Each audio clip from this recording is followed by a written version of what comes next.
各位观众朋友，大家好，欢迎收看《高高讲合法》，我是明珠。今日呢，明珠甜甜也是元旦嘅推三线咯。对啊，峨眉村呢，特别呢有一间百年饼店，杭州的传统嘅果皮饼哦，来你看啦。我旁边呢就是我们的头家牛，老板娘你好。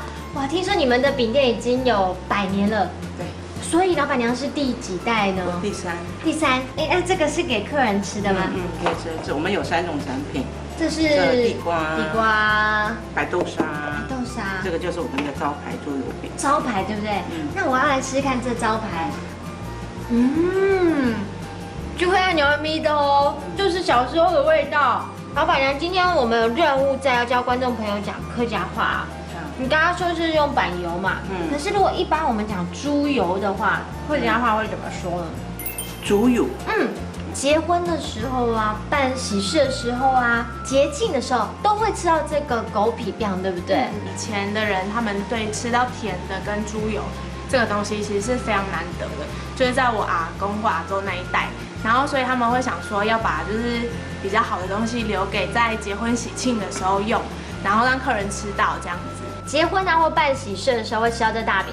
结婚这也是我们今天要学的一个客家词，我猜妹妹你会讲吗？结婚，结婚，对，结婚讲得很好哦。我们要讲一整句的客家话来教观众，就是以前人结婚会送猪油饼，台湾人结婚会送狗皮饼。没错，台湾人结婚会送狗皮饼哦。Hello， 各位观众朋友们，讲到这个猪油饼，也就是狗皮饼，你们喜欢吃吗？这真的是很传统的味道，特别是家里面的长辈一定非常喜欢。